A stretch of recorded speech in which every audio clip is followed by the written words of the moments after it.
Mais um blend de informações aqui no canal Café do Setorista, e nesse vídeo eu falo para vocês que Firmino tem medo de jogar no Corinthians. Eu vou te contar que história é essa nesse blend de informações. Vamos também falar da torcida do Corinthians revoltada com influenciadores e até sósia que estariam vendendo ingressos do Corinthians na internet, nas redes sociais. Nós vamos te contar essa história agora para vocês, muito importante. Tem também as escalações de Corinthians e Santos e dois jovens interessantes do Corinthians revelados pelo clube que estão indo embora. Tudo isso agora nesse blend de informações. Vamos embora falar muito do Coringão, porque assunto, né, é o que não falta do Corinthians. Vamos às escalações de Corinthians e Santos.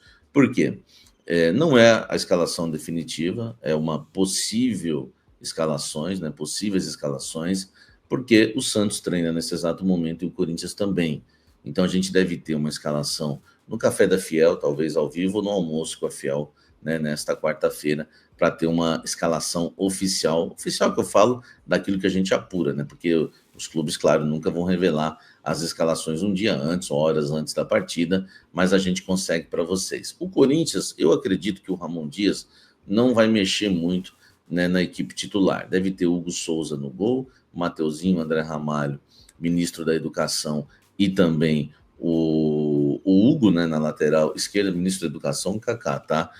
E o Hugo na lateral esquerda, ou o Bidu, né? Fica a dúvida aí, porque o Bidu jogou como titular na última rodada no jogo contra o São Bernardo. O Hugo também entrou na partida, mas o Bidu foi o titular. No meio-campo, Ranielli na frente da zaga, Alex Santana no losango do lado esquerdo, Carrídio do lado direito, Garro na armação das jogadas, iniciando uma partida pela primeira vez na temporada 2025, e lá na frente Memphis Depay e Yuri Alberto, tá? Acredito que seja esse o time do Corinthians, tá? O Santos, né, só para você ter uma ideia, né, os meus amigos Wagner Frederico e também Felipe Camargo, que cobrem o Santos, me passaram a seguinte escalação, mas claro, não vai, eles falaram o seguinte, não vai fugir muito disso. O Santos também tem um treino, tá? Ocorrendo nesse exato momento que eu estou gravando o vídeo. No gol, Brazão, né? Léo Godoy na lateral direita, Zé Ivaldo, Luan Pérez ou Gil na zaga. O Luan Pérez volta, foi preservado, mas o Gil, né, foi bem na partida contra o Novo Horizontino. O Santos não tomou gol, pode ser aí né, o Gil, né, jogando contra o Corinthians, que seria algo interessante. E o Escobar na lateral esquerda, tá? No meio-campo, Rincon, Pituca e Neymar. Neymar vai iniciar o jogo como titular, segundo os setoristas do Santos. No ataque, Soteldo, Guilherme e Tiquinho Soares. Não deve fugir muito, esse deve ser o time do Santos para enfrentar o Corinthians. Estão aí as escalações para você. Comenta aqui embaixo. Seguindo falando do Coringão, dois jovens atletas vão deixar o clube, porque o Corinthians já focou que vai emprestar esses dois jogadores e vai arrumar aí um clube para esses atletas, seguindo, né, o plano do Corinthians com o João Pedro Tchoca, que deu certo, e claro, também não deu tão certo em relação ao Rony, foi emprestado para o Atlético Goianiense, enfim, agora, agora partiu para o Mirassol e não deu certo. Mas o João Pedro Tchoca no Ceará no ano passado, né, acabou dando certo. O Corinthians quer emprestar o Renato, o zagueiro, que aliás foi parceiro, né, de zaga, né, com o João Pedro Tchoca no título da Copinha São Paulo de 2024. É um bom jogador também, só que não teve oportunidades, atleta de 21 anos. E o outro é o Kaique, que esse o Emiliano já falou que não merece, né, chances no Corinthians, porque não tem provado isso nos treinamentos, e eu já havia adiantado isso para vocês com exclusividade, que o Kaique vinha treinando muito mal. Como os dois estouraram, né, a idade, eles foram promovidos ao profissional em dezembro de 24, a dupla de 21 anos já estourou a idade, né, 21 anos, enfim, não puderam, claro, né, disputar a Copinha e também não podem mais jogar pelo Sub-20. O único caminho fora do Parque São Jorge, fora do time principal, é o empréstimo, tá? O zagueiro Renato tem contrato com o Corinthians até julho de 2027, enquanto o Kaique, né, meio atacante, tem contrato, né, até junho de 27 também, ou seja, né, os dois até junho de 27, caramba. Então, olha só, A ideia é que eles ganhem minutagem em outros clubes, já que o Ramon não tem interesse, tá, em contar com os jogadores. Ele acredita que está bem servido na zaga e no ataque também não há espaço para o Kaique. Vocês concordam? O caminho é esse mesmo? Eles têm que ir embora, eles têm que jogar em outro clube do futebol brasileiro, serem emprestados, ganharem rodagem, ou você daria uma chance antes de emprestá-los? Eu vou ler a sua opinião aqui depois, comente aqui embaixo.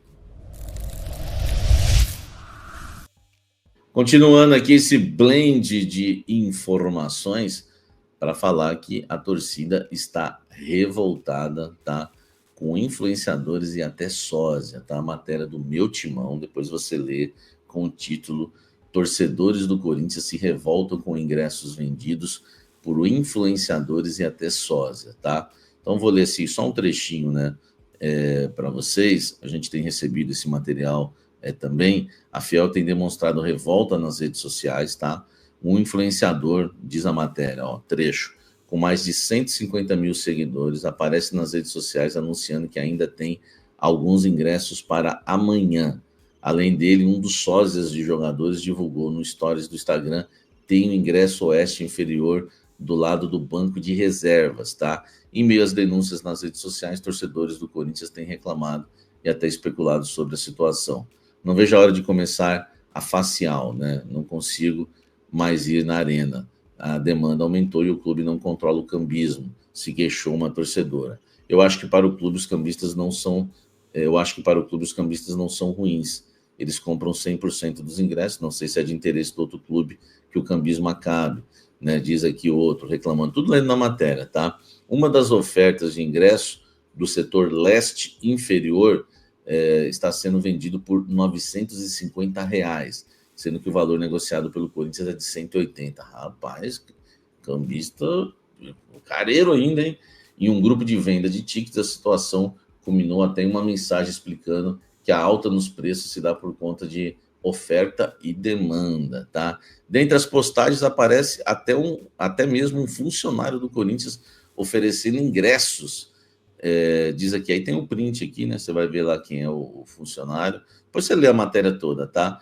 Corinthians, vale lembrar, anunciou na última segunda que todos os ingressos para o jogo contra o Santos foram reservados. Enfim, depois vocês leem a matéria toda, mas é uma loucura, tá, gente? A gente, influenciadores e até sósias aí, né, vendendo ingressos. Leia a matéria lá no Meu Timão, muito boa sobre o assunto. Meu amigo, cadê?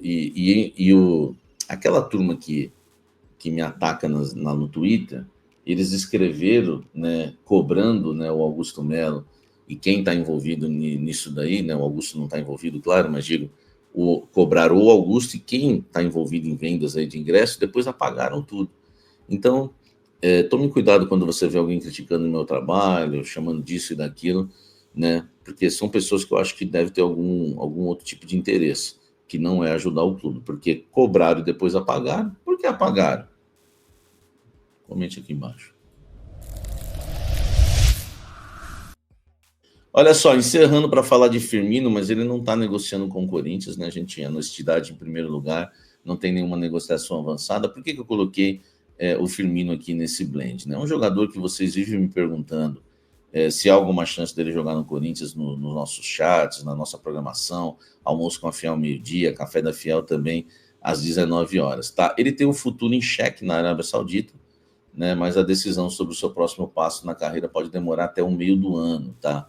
Um retorno ao futebol brasileiro não está descartado. Firmino, ele tem poucos jogos lá na Arábia. O Al Ahly estourou o limite de estrangeiros com a contratação de Galeno, né, que chegou do Porto custando 50 milhões, né, de euros, e decidiu cortar, né, o atacante, aí, o Firmino, da lista, né, de inscritos da Liga Saudita, tá?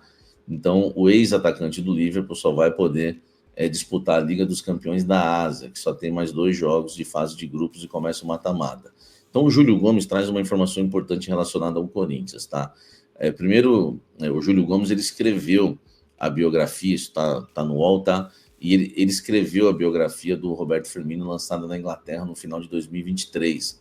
E na mesma época ele viu, né, a torcida do Corinthians aí criando um movimento pela contratação do jogador, tá?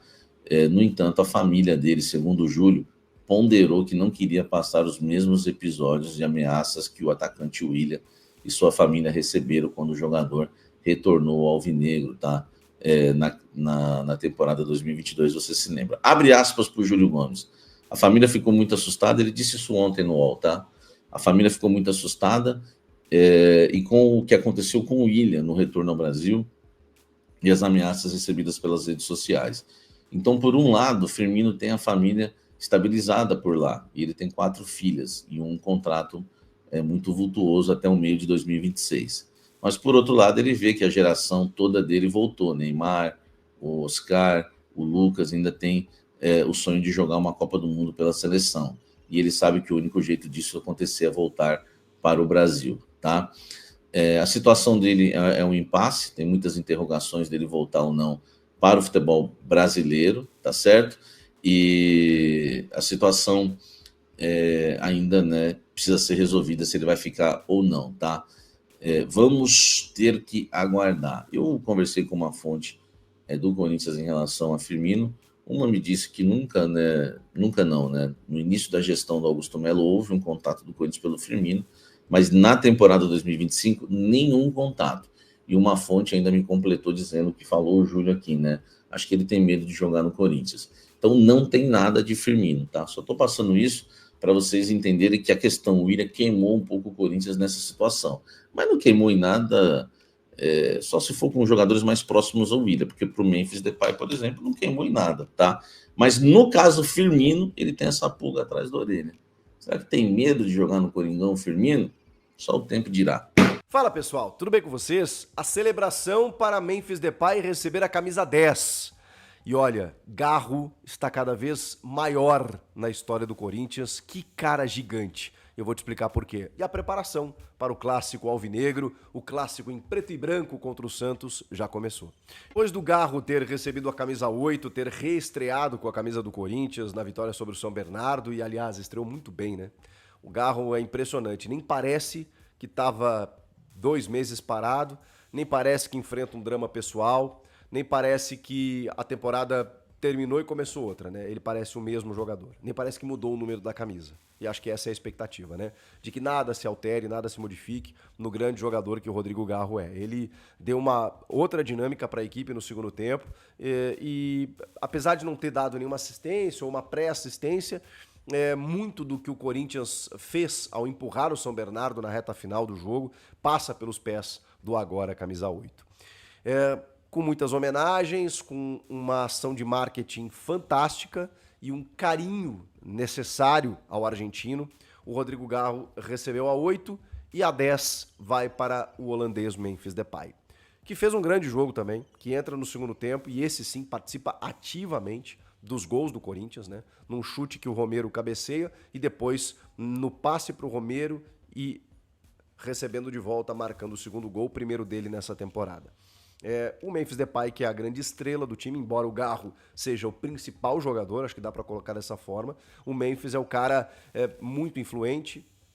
Ele completou 20 jogos com a camisa do Corinthians e tem 13 participações em gols. Ele demora 104 minutos, ou seja, um pouquinho mais de um jogo, para participar de um gol. Isso é uma média fantástica para um atacante, porque a gente está falando de um cara totalmente influente no jogo. E a gente sabe o que aconteceu no ano passado, desde a chegada dele, ele potencializou o jogo do Garro e do Yuri, além de ter números incríveis e fazer com que o Corinthians teve aquela arrancada impressionante e que fez de um clube dentro da zona do rebaixamento fosse para disputar uma Libertadores. É loucura o que aconteceu com o Corinthians no ano passado e passa muito pelo Memphis, como passa pelo Garro, pelo Yuri, pelo Hugo Souza, mas o Memphis é uma figura central, não tem como a gente negar esse tipo de coisa. E uma das exigências dele chegar esse ano foi a camisa 10, que é uma camisa importante para ele. Ele pediu, ele tinha essa ideia e o que aconteceu? O Corinthians tinha já Rodrigo Garro com a camisa 10. Houve uma conversa de que, você chega, escolhe outro número, primeiro a 7, depois a 94, né? E a gente tem aí alguns meses para trabalhar isso com o Garro e aí depois, ano que vem, a gente projeta aí você pegar a camisa 10. E aí chegou um momento crucial de que isso precisou acontecer. E aí eu preciso parabenizar, apesar de toda o contorno dramático da situação, pode parecer algo pequeno, mas não é, gente, não é. Vocês imaginem que para o Garro, que é argentino, qual a simbologia, assim como nós brasileiros temos com a camisa 10?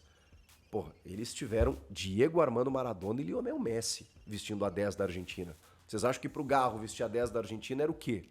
Era natural que para ele fosse simbólico e importante. O camisa 10 é normalmente o craque, a referência do time. Então, você dizer para o cara que ele vai perder a camisa 10 não é fácil, não é fácil. Mas, ao mesmo tempo, o Corinthians trabalhou isso muito bem e o Garro se sentiu fortalecido, apesar de tudo. A gente pode entrar na discussão se o Memphis poderia ter aberto mão do pedido, poderia ter reconsiderado. Isso é uma outra questão. Isso é uma questão individual do Memphis e ok, nem vou entrar nesse mérito. A questão e eu queria falar nesse vídeo, sobre a postura de Rodrigo Garro. Porque ele vai para a entrevista coletiva na zona mista e ele, com muita franqueza e muita sinceridade, ele afirma que não gostou, que não foi algo natural, que foi algo que incomodou, mas que ele não acha que um número pode definir tudo isso, né? Definir a situação dele, que ele se entende com o Memphis, especialmente dentro de campo, a relação que eles têm, o Memphis também falou sobre isso, que a relação que eles têm fora de campo é fantástica, e que isso não vai abalar em nenhum momento, e já deu para perceber nesses minutos que eles jogaram juntos contra o São Bernardo, eles se procuraram o tempo inteiro, eles foram peça fundamental e são peça fundamental desse entrosamento do time, eles funcionam bem demais, então que isso não se perca, por favor. Mas o Garro, ele pensou no clube. O clube colocou essa exigência dada pelo jogador, mas o clube acatou. O clube vai lá e faz uma série de homenagens para o Garro, em que ele se abriu para participar. Porque ele poderia muito bem dizer assim, não precisa de homenagem não, ok, me dá a camisa aqui, eu entro com ela e tá tudo certo. Ele poderia ficar emburrado, ele poderia fazer beicinho, ele poderia, não digo recusar, ele é um funcionário do clube, ele ia ter que aceitar. Mas daqui a pouco ele poderia, tá bom, me dá 8, tranquilo, tá? Vou aqui fazer meu trabalho. Muitas vezes, né, o nosso chefe chega pra gente, fala um negócio que a gente não quer fazer e tal, e a gente vai lá, de cabeça baixa, faz porque tem que fazer, mas não rende homenagens, não abre muitos sorrisos. O Garro, ele, como disse naquele vídeo do marketing, né, ele se entregou a fiel. Ele foi lá, participou de todas as celebrações, ele se dispôs a receber as homenagens e a camisa 8. E ele entendeu, e essa é a informação de bastidor, ele entendeu a importância e a relevância que tem a camisa 8 dentro do clube. Então o Garro, ao mesmo tempo, parabéns ao setor de marketing do clube, viu? De novo, se sentiu valorizado. Apesar de tudo, apesar dele não ter gostado, e acho que isso torna o Garro gigante. Ele foi sincero. E ao mesmo tempo, ele bateu no peito e disse, tá bom, se é importante pro clube, bora. O clube é mais importante do que qualquer número, do que qualquer jogador. Ele foi foda. Vou falar pra vocês. O Garro foi pica. Porque ele foi lá, pegou a 8, gostou da homenagem, entendeu o carinho, entendeu o que precisava ser feito e disse, tá bom, beleza, vamos em frente, o que importa é o Corinthians. Qualquer outro jogador ficaria abalado, preocupado, beiçudo. O Garro não é desses, cara. É impressionante. Ele tá ganhando um status muito maior pelas atitudes dele também. E aí, por conta disso, o Corinthians separou nesse jogo do São Bernardo as novas numerações. O Corinthians rendeu as homenagens para Garro Laocho contra o São Bernardo. A reestreia dele na temporada. A 10 para o Memphis, ela ficou para outro momento. Ele vestiu a 94, se despediu da 94, fazendo gol. Vai para quarta-feira e aí sim, quando teremos Memphis Depay de um lado, Neymar Júnior do outro. 2 camisas 10 com Corinthians e Santos, um clássico, gente. Um clássico que na era Pelé era assim, todo mundo parava para ver. Porque era o maior rival, inclusive. O Corinthians ficou sem ganhar do Santos há alguns anos na era Pelé. Então, o Santos tinha o Corinthians como rival e o Corinthians queria ganhar do Santos de todo jeito. Depois o tempo passou, a gente vive gerações, né, e tal. Hoje a gente tem uma rivalidade muito maior entre Corinthians e Palmeiras. Mas trata-se de um grande clássico. até por ter o Neymar do outro lado, né? Que é um grande jogador do futebol brasileiro, que está de volta, que é amigo do Memphis. Então eles têm uma relação, eles já conversaram antes do Neymar voltar para o Brasil e eles estarão frente a frente nesse jogo. Antes do jogo, o pessoal da Central do Timão apurou que o Memphis vai receber homenagens também, semelhantes ao que o marketing fez com o Rodrigo Garro, falando sobre a história de vida dele e o engajamento que ele tem com causas sociais, para valorizar o Memphis Depay recebendo a 10 do Corinthians, algo que ele tanto quis e que representa, simboliza o craque do time, o astro do time, aquela coisa toda. Sem deixar de valorizar o Rodrigo Garro, que agora veste a 8, uma 8 tão simbólica para a história do clube. Então, com todos os desafios desse momento delicado, eu diria que o pessoal da comunicação do clube, alô Thiago Maranhão, eles foram muito habilidosos, muito habilidosos. É claro que pode ter algum torcedor desconfortável com tudo isso, é claro que o Garro já está claro que não aceitou isso muito bem, mas isso já está superado. Pelo menos assim, pela entrevista do Garro, quando o cara externa, realmente eu não gostei, mas depois de todas as atitudes que eu vi, especialmente pela bola que ele jogou, realmente houve um contorno muito importante, muito interessante por parte do Corinthians, que conseguiu resolver a situação. Que poderia gerar um transtorno. É algo pequeno, parece uma bobagem, mas não é, gente, não é. Jogador de futebol, você trata com ego, com vaidade, com mídia, com marketing, com nomes, e tirar um número importante para um cara para dar para outro parece coisa pouca, não é. E o Corinthians foi habilidoso no processo. E agora é esperar que os dois desfrutem e brilhem cada vez mais com a camisa do Corinthians. Esse clássico de quarta-feira é um clássico que, apesar do Corinthians já estar classificado, não vamos aqui imaginar que o Ramon Dias vai, a partir de agora, preservar jogadores do tipo já estamos lá. Até porque a liderança geral é fundamental, ou seja, quanto mais pontos melhor. Você não precisa enfiar o pé, mas também não descaracterizar tanto o time. De todas as equipes, o Corinthians faz a melhor pontuação e vou dizer mais, joga o melhor futebol, mesmo sem empolgar tanto assim, mesmo com alguns problemas nos principais jogos, e esse é outro detalhe. Quando a gente olha para os clássicos do Paulistão, o Corinthians não foi bem. Tem a derrota para o São Paulo e o empate com o Palmeiras não jogando bem também. Então, é o primeiro na casa do Corinthians, contra o Santos de Neymar. Uma grande atuação nesse jogo, aí sim, dá muito mais confiança para um Corinthians na fase de mata. Então esse jogo, apesar do Corinthians já estar classificado, ele tem algumas situações importantes. É o Memphis com a camisa 10, é o Corinthians contra o Santos de Neymar, é um clássico que o Corinthians precisa dar uma resposta, é o jogo na casa do Corinthians, é uma pontuação importante para você ter a liderança geral e decidir em casa, e é também você dar mais minutagem para Rodrigo Garro, você ter o Yuri Alberto de volta e quem sabe poder fazer mais gols.